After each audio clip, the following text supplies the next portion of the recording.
Okay, so it is 6:30, time to start. As I mentioned a couple of minutes ago, I received a message from Ian Cameron's secretary to say that he is sitting in Parliament. The budget votes are still ongoing and he can't leave. I don't know how long that's going to be the case, whether he'll be able to join us a little bit later. I'm hoping he will.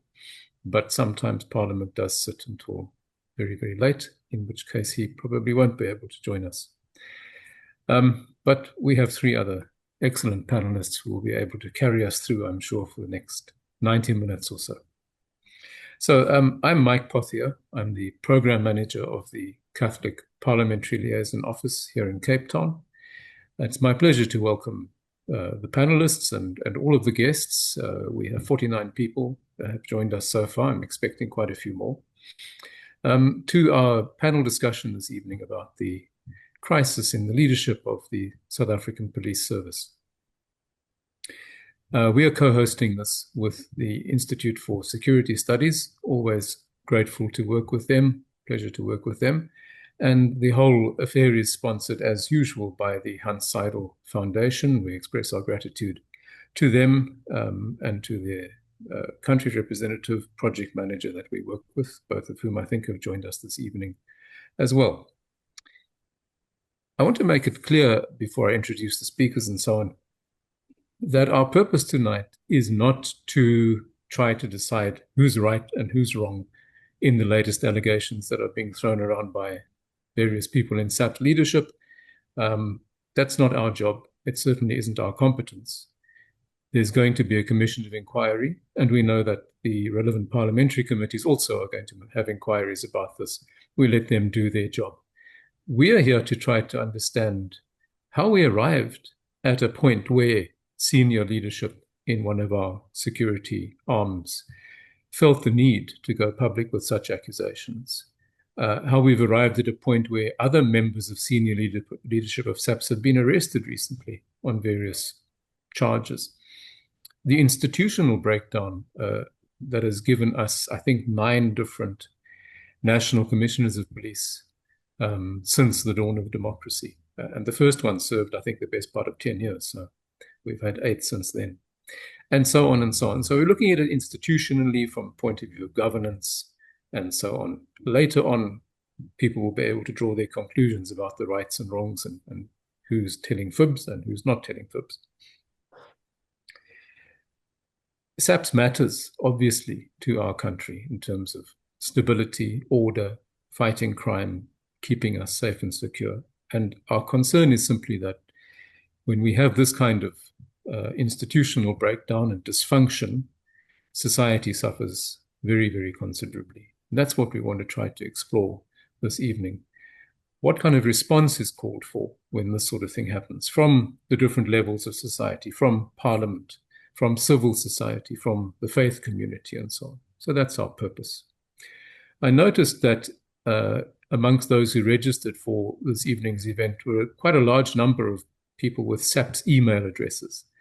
And I want to welcome them in particular and reiterate that we are not here to bash SAPS. We know very well that there are huge numbers of highly dedicated, very honest, hardworking people in the organization. And you probably more than anybody else feel the frustration when this sort of thing happens. So a particular welcome to you. I hope that you'll feel free later on to express your own views, if you like, when we open this up for discussion. On that point, the best way of putting your thoughts or your comments across in these webinars is to use either the chat box or the Q&A. Then the matter is there for everybody to see, your thoughts, your questions, and so on. If you do want to speak, we can do that. You raise your hand once I've opened it up for discussion, but it's a bit of a convoluted process having to manage that. So we do much prefer it if you put your questions and your comments in writing. That also means that the panelists can all see them and comment on them even while they are already in the discussion. There's not a lot more that I need to say in terms of housekeeping. So let me introduce the 3 panelists that we have with us at the moment. Cardinal Stephen Brislin joins us from Johannesburg, President of the Southern African Catholic Bishops' Conference, until fairly recently, our own Archbishop down here in Cape Town, and recently relocated to Johannesburg. Cardinal Stephen, welcome. Thanks very much, Mike. Good to be with you this evening. And then Professor Sandy Africa. I think the first time that Professor Africa is joining a Cplo event, Research Director at the Mapungubwe Institute for Strategic Reflection. I think until fairly recently, Professor at the University of Pretoria, author of the Africa Report. And Professor Sandy will be talking in particular about the institutional and the governance aspects of this current debacle. Welcome, Professor. Thank you very much, and good evening to everybody. Thanks for the invitation. And then our friend Gareth Newham from the Institute for Security Studies, head of the Justice and Violence Prevention Program there. Gareth has joined us for various events in the past. Good to have you back with us, Gareth. Welcome. Thanks very much, Mike, for the invitation, and good evening to everybody at the webinar. Great. One other little piece of housekeeping. The regulars will know all about this. We have put into the chat box the little link to the evaluation form. This comes from our sponsors. It is important that as many people as possible give a response. Believe it or not, that information goes all the way back to Germany, and it's taken quite seriously. And we do seriously ask people to fill that in towards the end of the meeting. It doesn't take you more than about a minute. It also enables you to suggest other topics or areas that you'd like us to cover in future. So it's already up there in the chat box. I will remind you about that again. Before I go into the first question, as usual with our events as a faith organization, we like to take a moment just to reflect in prayer, if you like, on what we are here for this evening, why you took the trouble to join us this evening, why it's important that we discuss these things, and to invoke the Holy Spirit on what we are doing. So if you'll just join me for a few seconds. Thank you.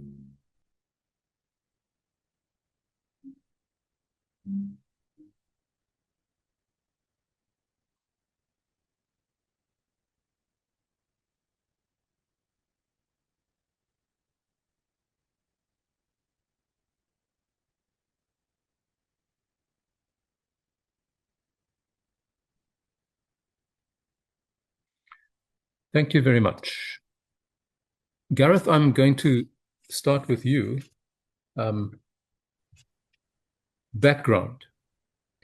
What's the background to the current situation? As I said earlier, how is it that we've arrived at a point where a very senior SAPS officer publicly accuses the police minister and a deputy national commissioner of corruption and involvement with criminal syndicates? What brought us here?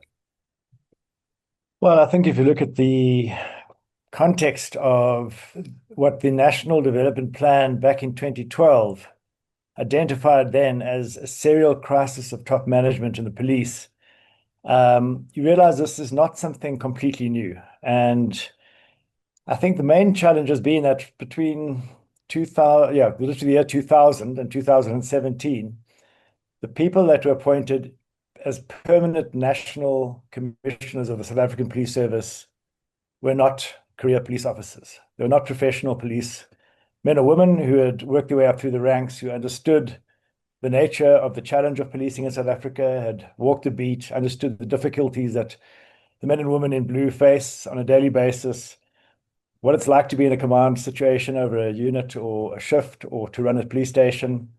And they were appointed primarily, seemingly because of their personal and political loyalties to whoever was the president at the time.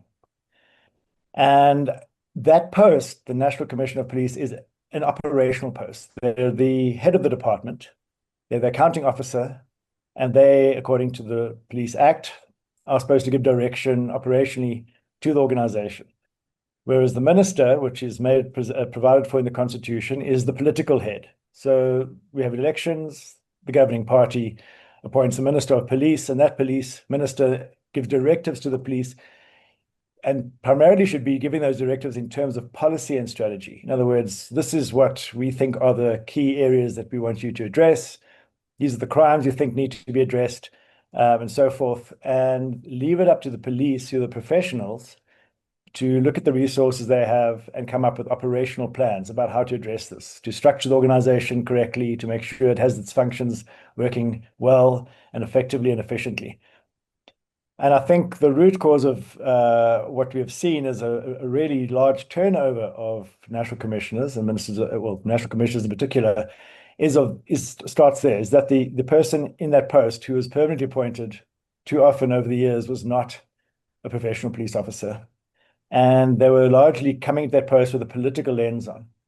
So they would look at what they were doing in terms of, not is this really good for necessarily the police or the public, but is this serving our political aims, which is actually the job of the minister. And this is why you often saw conflict between the minister and the national commissioner.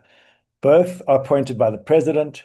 Both believe they are responsible to the president for what they do and can only be fired by the president. And so that has always led to conflict between the national commissioner and the police. We saw this going back time over time. Rio Pejo was in conflict with the minister in Kleko. We saw Bekitsele as the national commissioner being in conflict as well with the minister at some points. When he was the minister, he was then in conflict with the then national commissioner, Kekhle Setole. And that's where the root of this sort of high level, what they call serial crisis of top leadership comes from. Because of course, the commissioner appoints people, the national minister wants their people in, and then the people at the top of the organization, if they're being appointed primarily for political reasons, and that's not the case for all necessarily most of the top leadership, but it happened too frequently. And then the top leadership line up between either the minister or the national commissioner. And that would then lead to a leadership team which was not operating in a coherent way, but in a fragmented way. A lot of mistrust, a lot of working against each other, a lot of trying to undermine each other often.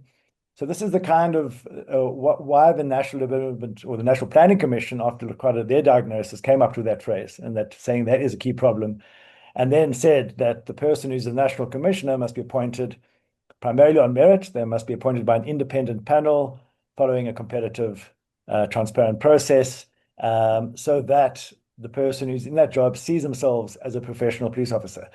So I think this is the latest iteration, and we haven't had a provincial commissioner standing up and accusing a minister before, but certainly in the past you have seen certain provincial commissioners line up between either the minister or the national commissioner.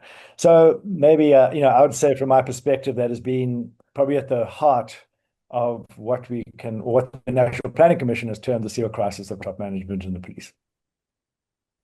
And just to reiterate, the National Planning Commission and the National Development Plan was published in 2011, making these recommendations. So 14 years on and no implementation of that particular recommendation. That's right. So none of the recommendations they put in place to try and address this were ever implemented. And so this issue continued. And here we are in 2025. Professor, Africa, from a governance point of view, this is obviously a very worrying development. We would expect a senior police officer who has such concerns to approach firstly the political principal, and if the principal was implicated, then perhaps to approach the president or perhaps the Parliamentary Portfolio Committee or something. And I noticed last week a similar kind of thing happened when the chief of the SA Navy went public accusing the National Treasury of sabotaging the Defence Force because of, not giving the Defence Force and the Navy in particular sufficient budget.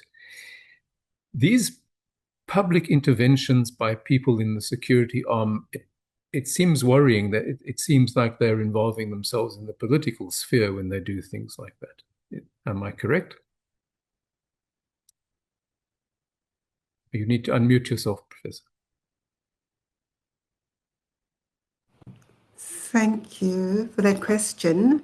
And I want to say that, firstly, I agree largely with what my colleague, Mr. Newham, Gareth, has said about the underlying causes for the problem and why we got here.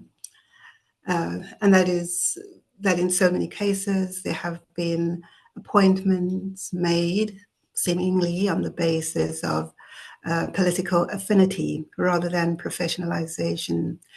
But just looking at that question through a political science lens, I wonder whether there isn't another element to it, and that is that it was assumed for quite a large time that all that were needed were the skills of management.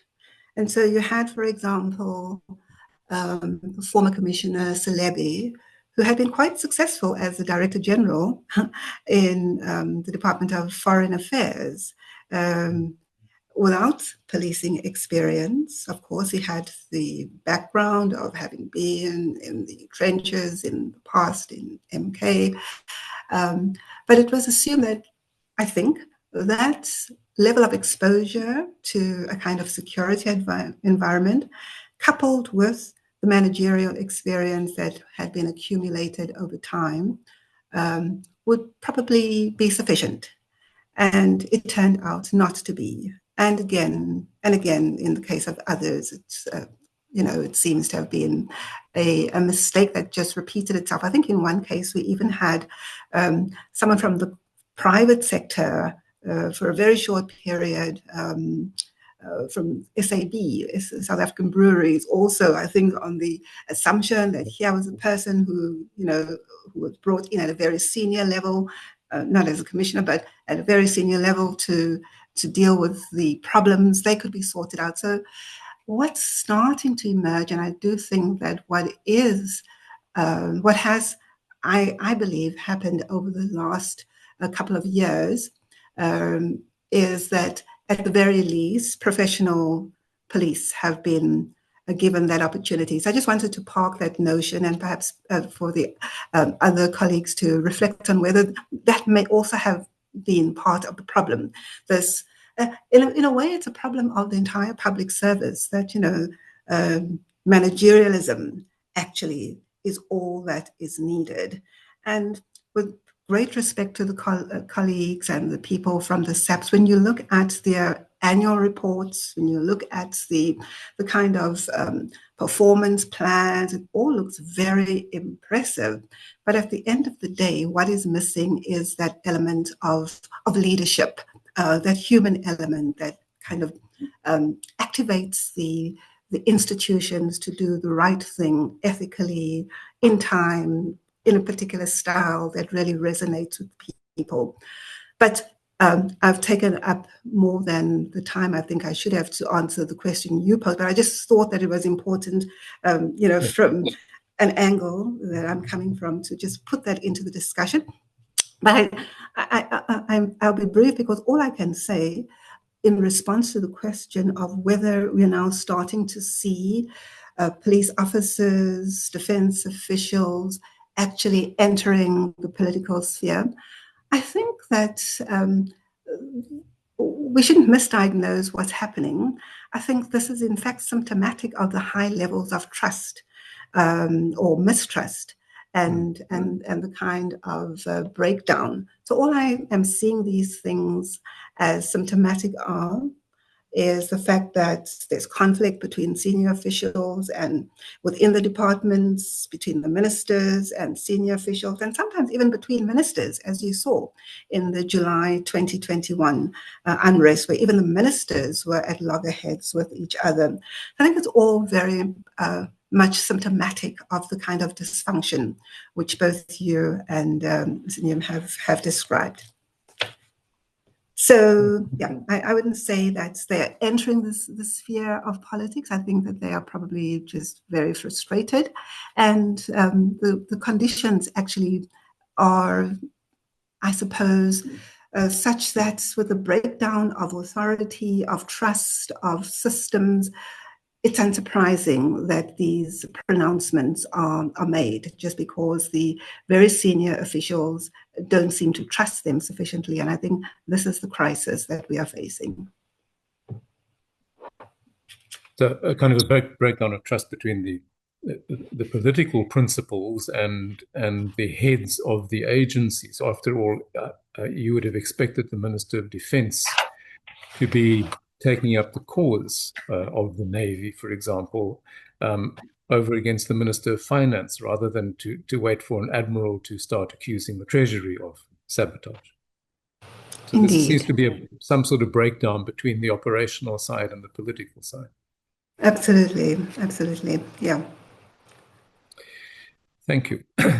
Cardinal Stephen, SA Council of Churches spoke out about this very, very shortly after the announcements were made.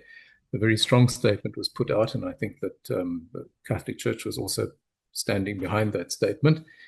And amongst other things, the statement said we cannot remain silent when the very foundations of justice and law enforcement in our nation are under threat. From the Catholic Church's perspective, are you satisfied with the steps that have been taken so far to address this threat? And do you see any particular role for the faith communities to be playing? Thanks very much, Mike. Just before I answer that question, I'd just like to echo something that you said at the very beginning, and that there are many, many good men and women in the police services, and we truly appreciate what they do and the integrity they have. But we also appreciate the suffering and the pain that they must be going through because of all this turmoil within the security forces. And secondly, to echo something that Gareth said, is that this is not a new problem. And I think that that adds to the seriousness of this whole issue. Firstly, serious because it's not a new problem. And secondly, serious because people become a bit punch drunk. We are so used to having, excuse me, these sort of scandals that there is a danger that it's not taken seriously enough. No. The police services are there for the protection of people, to protect their rights, to protect life itself, to protect resources, and to give recourse for people to justice, that people may access justice. And when there is a breakdown, as has been alleged, this really destroys the very fabric of society. And this is exacerbated by the fact that in the past, when we've had a lot of these issues, they haven't been matched with action very often. And that has really led, I think, to a great deal of cynicism among people, to a great sense of disillusionment. And this is fertile ground, I think, for further breakdown in society and for that disillusionment and cynicism to be exhibited and manifested in different ways. I think that it is a problem of leadership, and I think it's a problem that there seems to be that reluctance to call people to account and to take appropriate action. What the SAPC called for, and certainly this is something that has been endorsed by the Catholic Church, is that first of all, we asked for the establishment of an impartial investigation into the allegations. I think the President has done that. We appreciate what he has done, and we hope that that will bear fruit. The second thing is that there should be at least a temporary suspension of all the implicated parties pending the outcome of the investigation. And again, I think that that has been done as to the best as of my knowledge.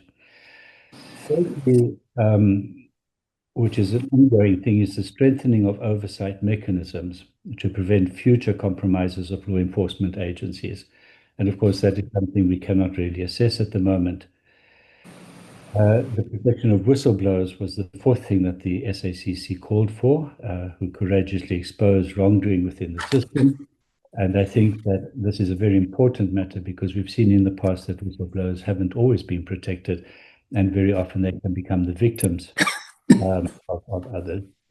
So at the moment, it seems, I certainly hope that there's no danger to Lieutenant General Mkhwanazi while the investigation is going on.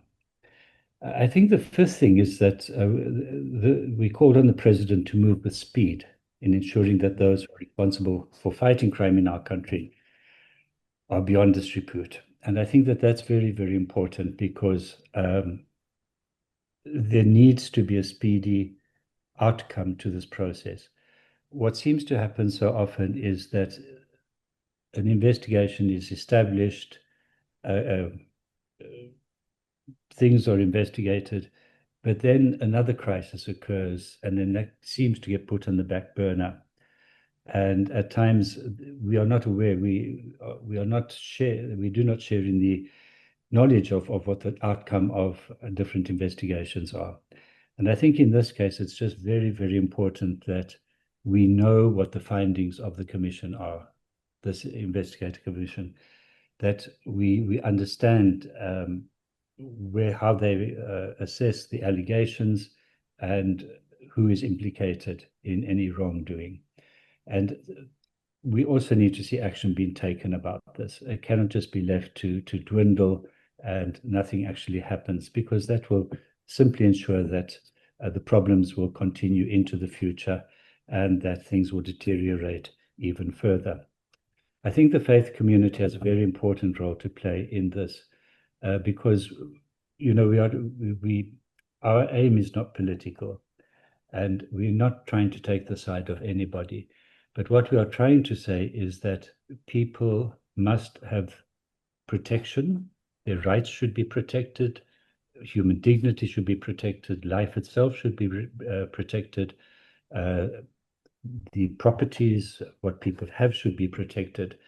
And therefore, we have that moral imperative, I think, to monitor what is happening and really to speak out should we feel that things are not being done properly.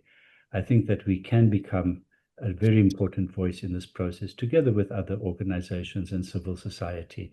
We're not doing this alone or in isolation, but we do have an important role to play, most particularly because a lot of people do look to the churches to be able to speak out. Thanks very much.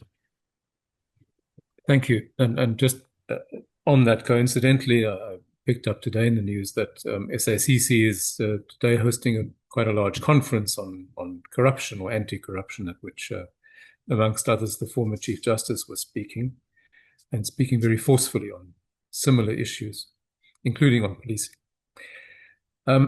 Gareth, sticking with this SACC statement, another thing that the SACC pointed out was, in their words, our people's confidence in the police service is alarmingly low, as trust in most cases is non-existent. What does your research tell you about levels of trust in SAPS? And in particular, given that once trust is lost, it's always a very difficult and long-term process to try to restore it. Are there any quick wins that are available to government or to Parliament that could help rebuild people's levels of trust in SAPS? Well, I think, I just want to agree with Professor Sandy Africa about the issue of managerialism. So when you're asking me about how did we get to this position between the Provincial Commissioner and the Minister, that was what I was actually referring to. To try and get the South African Police Service to operate in a highly effective and efficient and accountable way is going to be difficult given its size and complexity. It really is a large organization. It's one of the largest national organizations. I mean, we're talking about over 185,000 people that are mostly working from 1,169 police stations at the last count I have. Across 5 different programmatic areas, administration, visible policing, detective services, intelligence, and VIP protection. So it's not an easy task to run an organization that big with so many different functions in this public sphere, and that is why even when we had the person that was referred to, Mayor Khan, who was the CEO of South African Breweries, didn't have the same kind of impact as people thought he was going to have, because Professor Africa is completely correct. It's not just a managerial issue. It's actually an issue of leadership that promotes a certain kind of ethos, a civic ethos that characterizes the organizational culture in which the men and women who have to serve the public are invested in, take pride in, and are supported to promote. And I think because we haven't had that, and because of a range of different complex issues, first of all, that the nature of policing everywhere in the world is not an easy task. It's not something that, there are very few police agencies that don't have serious challenges with a whole range of issues similar to what we face. And in fact, the best performing police agencies usually are in countries that have the lowest levels of crime to begin with. And the countries that have the biggest burdens of crime tend to have what's seemingly the worst performing police agencies. So it's not often the other way around. Crime is not because of policing necessarily. There are a lot of complex social, economic, and other factors that contribute to high levels of crime. You then create a police agency and try to respond and react to that problem, when in fact a lot of what needs to happen comes from other places. It's how we see ourselves as a society. It's how we look after our children. It's providing safe spaces so that people grow up in a society feeling invested in it. And if we're not doing that right, and we have a huge crime burden, and we then put the police in, say, you and I have to deal with this, generally they're going to really struggle. So just to say that I don't think there are any quick or easy wins. But certainly what can be done quite quickly is for the leadership, I mean, that's coming from the political leadership and the top leadership of the South African Police Service, to really agree on a quite straightforward, easy to understand strategy to rebuild public trust, to understand that it is a necessary condition to ensure that the police are able to have the best impact they can have on crime, and that they are able to provide the kind of social stability that they are able to achieve if people trust them. And so I think we haven't really seen that. When Sunny Africa talks about, they do have great annual reports and strategic plans and 5-year plans and technical indicators, but you won't often see that a priority is stated as building public trust in the police.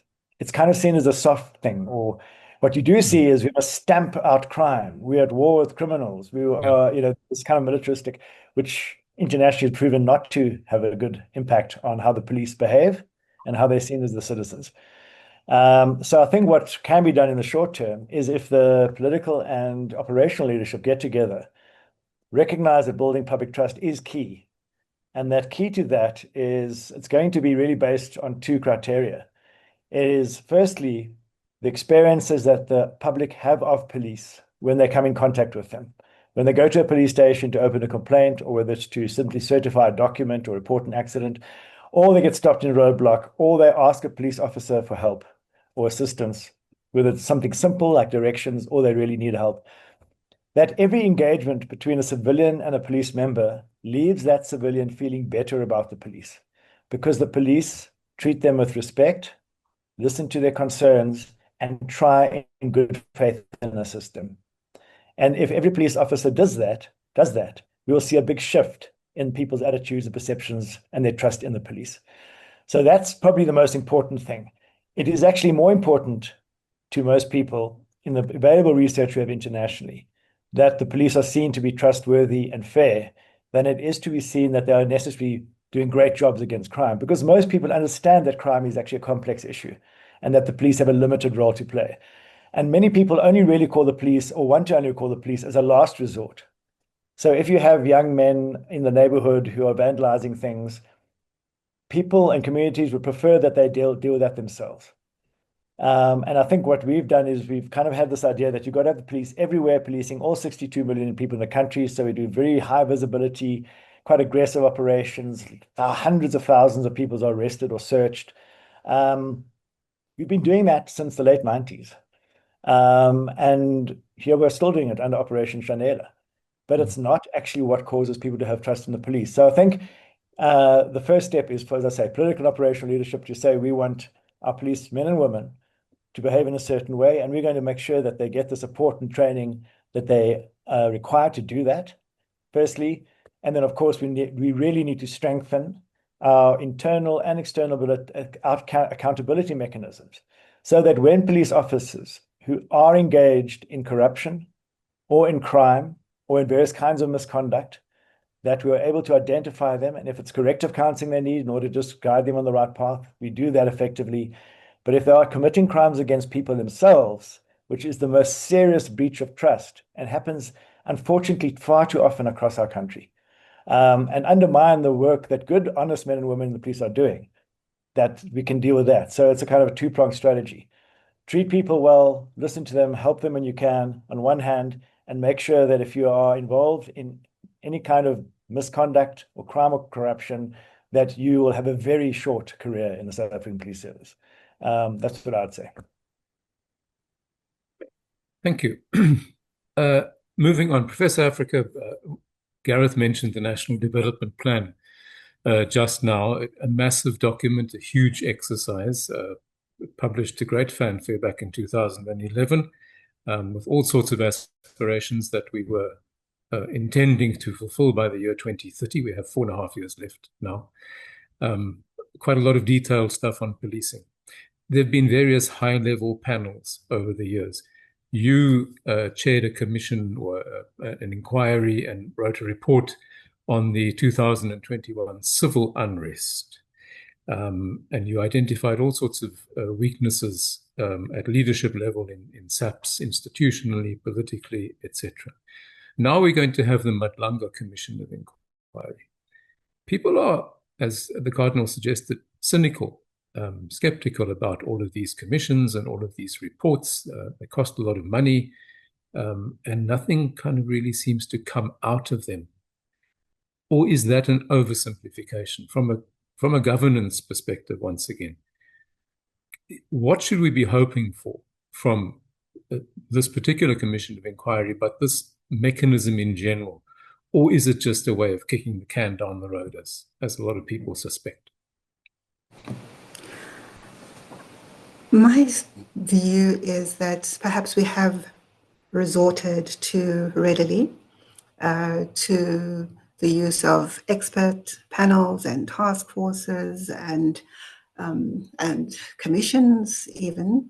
But on the other hand, the fact that these are the measures the executive, because it's usually the executive that has made use of these instruments, the fact that they are turning to them also suggests that they don't have much faith in the very systems that are supposed to work ordinarily to preempt, investigate, address, and correct some of the wrongdoings that these structures were meant to have. The actual structures have been meant to address. So once again, I think the fact that they are invoked is evidence of the kind of breakdown of the systems that are in place, the breakdown of the institutions.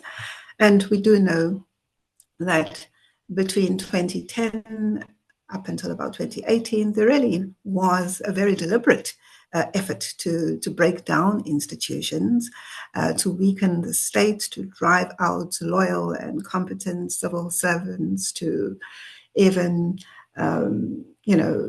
threaten the financial sovereignty of the state, and to capture the security services.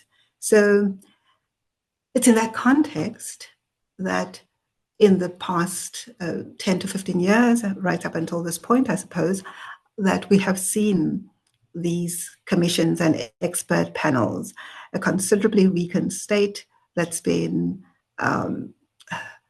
exploited and undermined, impacting harmfully on the population, and therefore the establishment of these panels and commissions, etc. So to the extent that they have been an available lever, I suppose we have to welcome them. You're absolutely correct that they have been costly. They haven't always yielded the kind of results that they ought to have.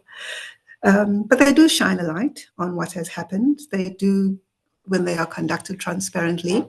Sometimes they aren't always.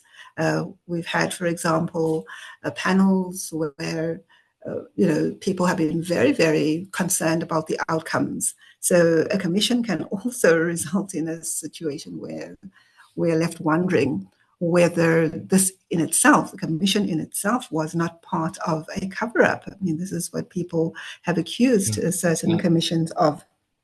So where they do their work effectively, and my understanding, we haven't seen the terms of reference yet of at least the commissions, but my understanding that the commissions have investigative powers, powers of subpoena, that if they are properly empowered and if they happen transparently, then hopefully we will have greater confidence. But very often, they're set up after the harm is done. They aren't set up preemptively. They aren't set up to address a risk that we want to avert. And it would probably be better if that was the context in which commissions were set up. So the alternative is for us really to rely on our constitutional framework and the very good institutions that we have there. We have in our Chapter 11 of the Constitution absolutely magnificent outline of what the security services ought to be doing, how they should be governed, including having multi-party oversight as a kind of beacon. But this needs to be instrumentalized in an appropriately robust way. We have independent institutions, we have judicial oversight, we have the whole panoply of instruments which really should enable us to function effectively. And the fact that we aren't, or our services as well as our institutions are not functioning independently is cause for concern. And I do think that this is where accountability comes in. Is Parliament holding the executive to account? Are voters holding parliaments to account? Are the kind of instruments that we are told we can go to if we have complaints functioning fairly and effectively, be it the public protector or the inspector general or whoever? I suppose it's about what is needed to mature these institutions.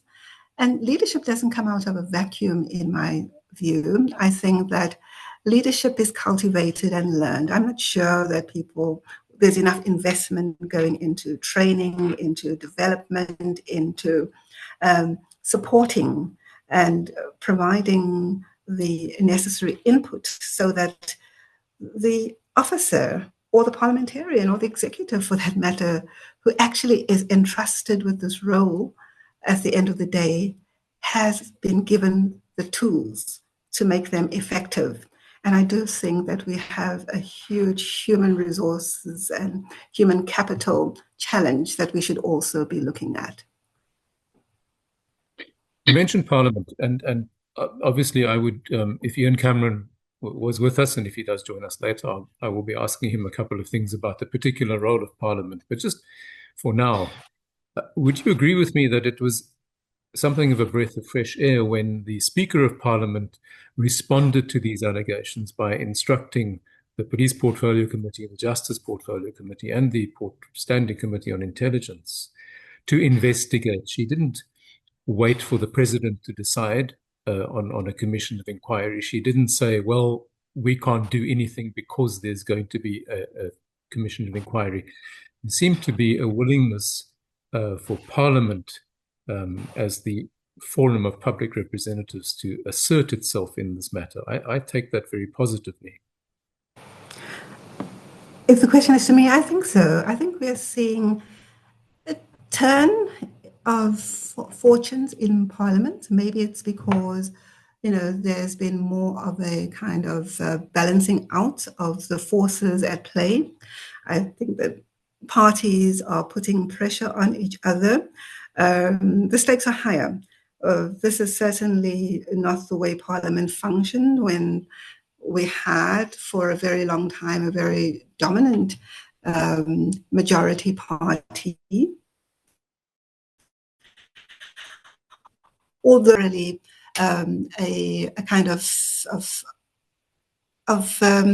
indication, it's not an indicator that misgovernance will occur. I can recall, because I myself was in the security services immediately after 1994, when there was, in spite of the majority of the then ruling party, there was nevertheless a sense among the parliamentarians that we were accountable to, that the institutions that were there to protect our democracy, the security, the police, the intelligence services, the SANDF, were national assets. And the oversight committees actually functioned as one. They actually left their political affiliations at the door, and they took us to tasks, whoever we were. We didn't have political affiliations in any case. But I think that we should also just be careful to say that, well, if a party is in the majority, it's inevitably going to actually misgovern.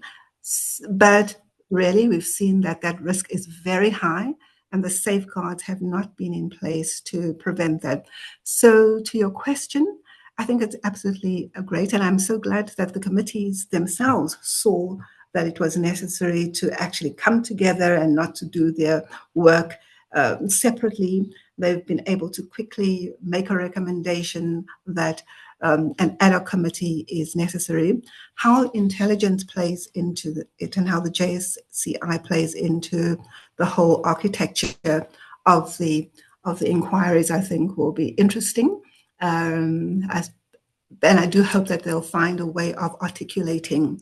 But I think it is commendable that the Speaker has been able to get the committees to spring into action, and we can only hope that they will come back as quickly as possible, just so that the public also has their trust in Parliament lifted to higher and higher levels.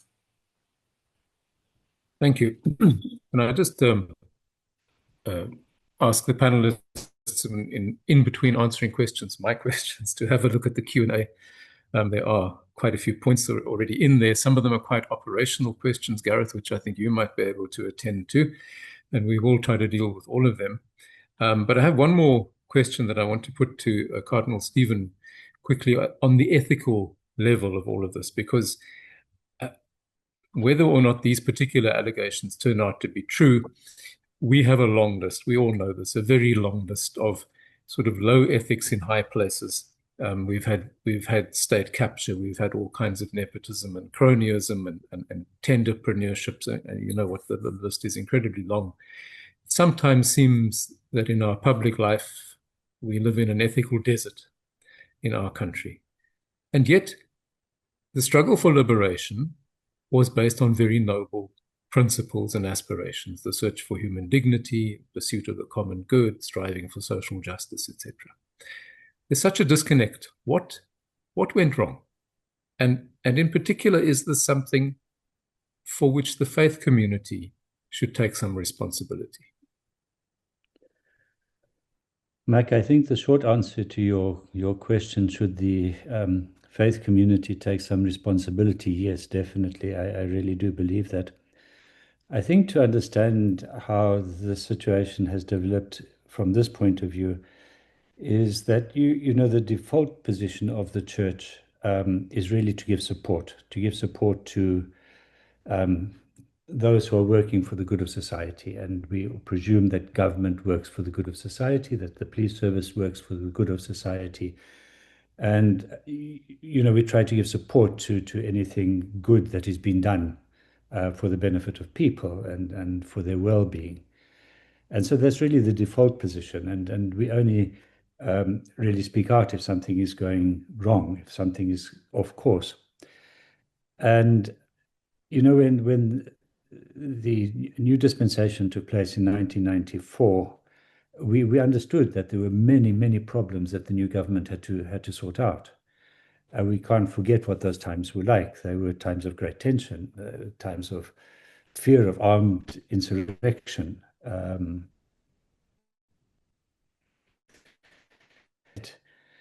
so there were all these tensions. At the same time, there was this euphoria of the Rainbow Nation, and we somehow seemed to believe that this was all just going to be almost heaven on earth, if you like. The apartheid was dead. A new dispensation had arrived, and so we were all now trying to be this one diverse family working for the common good. And as you've said, as you indicated, the aims and the policies were noble at that time, and what was stated and what was the whole struggle was noble in its intentions. And we believed, I think, that those who came into power had the interests of people at heart, most especially the poor, that there was going to be upliftment, that there was going to be economic revival, and that all would be well, if you like. And our justice and peace structures that had been so strong in the Catholic Church and in other churches and faith communities basically collapsed, all but collapsed, because they felt, well, their aim had been to fight apartheid, and apartheid was gone and the new dispensation was here. And we felt that the new government should be given a chance, that they would make mistakes, that there would be faults and so on, but they knew in that sort of leadership role, and our aim was to give that support. The fact of the matter is that we were naive, to be honest. I think that we now realize, looking back, how naive we really were, and we should have spoken out much, much earlier. At times, of course, we became confused, especially in the years just before the president took over, confused by misinformation. I mean, allegations and counter-allegations. Where was the truth? Where did the truth lie? And, I think that we're living in a time now where there has been and continues to be a very real and concerted attack on the institutions of democracy and on the balance of power. And again, this is happening in South Africa, but it's actually happening in many parts of the world now, I think, where we're having this attack on democratic institutions, trying to undermine them. And to me, this is very, very serious, because while we don't support a political party or anything, and democracy has its weaknesses, it remains the best system of preserving and promoting the dignity of the human person and of human rights.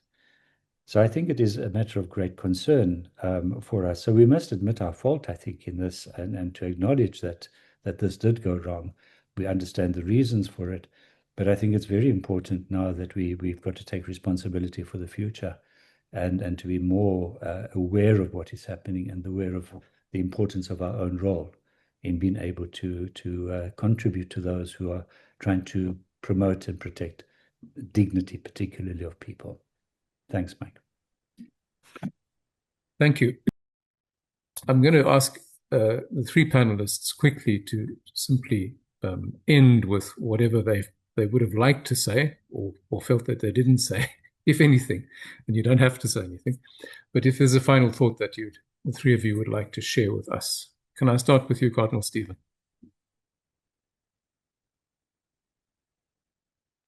Sure. Thanks, Mike. I'd just like to say that, as much as we've been through quite a rough time over the past few years, and as we see, this terrible scandal that has been alleged by Lieutenant General Mkhwanazi, as bad as things may seem, if we look at other countries, things can change, and things do change. And I think that we have the power to change things. And therefore, we mustn't give up hope on this, and we must try to work together in order to achieve that change. Thanks very much, Mike. Thank you. Professor Africa? I would just like to say that I hope that, where we are called upon to lend our voices, we do so constructively. I think this is a moment that calls for us to actually rally together and to support, but also to act with principle. And for the people in the SAPS and the security services, I know it's going to be very difficult. And so I'm so glad to hear that there are spaces, safe spaces, where they can actually turn to, like the faith community. And I do think that we're in this as a people collectively together and need to support ourselves through this difficult time. Thank you. Before I give Gareth the last word, a quick reminder about the little link in the chat box for the feedback form. Please don't forget about that. Gareth, last word. Thanks, Mike. For about 30 years, I've been working on crime and violence and corruption and criminal justice. And people sometimes say, you know, how do you do this? I mean, how can you spend so much time doing this? Surely must be bad for your mental health. But in fact, I think what I've found, and my colleagues at the ISS who work with different parts of the criminal justice system, is that most people in these agencies are ordinary people like you and me who really want to do their jobs as well as they can. The problems that we see are systemic problems. There's a whole range of complex factors around them. We've discussed and highlighted some of them today. And I really believe with the right kind of leadership, with the right good faith intention to try and improve things, that we have the foundation to really improve across our criminal justice system. We're never going to have a perfect criminal justice system, and it's not the only way to deal with crime in South Africa. But it is a critically important function that the police play, that the prosecutors play, and other security services play. And the reason why I can keep doing this is because regularly I meet really dedicated, amazing policemen and women, all ranks, across different parts of the country in different functions. We meet great prosecutors, people working in support services in both these agencies and other agencies. And that gives me hope because they're the ones at the coalface of this. And I feel that what I'm doing is just, if I can, provide them with as much support and encouragement as possible and learn from them and hopefully say the things publicly that they can't say. And play a role towards improving it. So I'm still positive. I still think we can do. I think this country has its ups and downs. We've been actually in worse places before, but I know that most of the police officers go to work every day and just try to do the best they can. So for me, that's something that we should really recognize and acknowledge. So thank you very much for hosting this event tonight. Thank you. Yes, and finding ways of supporting those ordinary, hardworking policemen and women. I'm sure we can all think of ways of doing that. So, yeah, thanks, Gareth. I always just like to add also one of the saving graces that we have in our country is civil society. And if you look up and down the list of people that have been with us in this evening's discussion, there's a lot of people there that are working full-time in civil society organizations, unsung, but doing wonderful work. And again, it's the freedom that we have in our country to have discussions like these, to open up these issues without any fear, and make our various contributions is something to be very treasured and cherished. So, first and foremost, my thanks to the three panelists, obviously, for your various inputs and for provoking such thoughts and for stimulating us. I know it's been a long session. It's come for all of you after a hard day's work, I'm sure. So I'm really grateful that you gave us your time. We missed Ian, but I'm sure that we will get him back on a future occasion. I want to thank Hans Bühler and Marlene Barnard in particular from the Hans Seidel Foundation, who not only sponsor these events, but give a lot of input and provide contacts and encouragement, help us to get these things done. My Cplo colleague, Sue Doherty, who sits in the background sending out invitations and writing them up and laying them out and sees to the feedback forms and all of that stuff without which these events don't work. And all of you for attending, for taking out time on a Wednesday evening. We do appreciate it. Let's watch what happens with the Commission of Enquiry, with the Parliamentary Ad Hoc Committee, and with the new acting minister whenever he finally takes office. It's going to be very interesting to see what Professor Kachalia does with that particular hot potato. And anyone who is called upon to assist him, we wish such people all the best. So I'm going to leave the meeting open for a while so that people can access that link for the feedback form. I won't shut it down right now, but that does bring us to a close. And so on behalf of the Catholic Parliamentary Liaison Office, Cplo, and the Institute for Security Studies and the Hans Seidel Foundation, thank you all very, very much. Good night and God bless.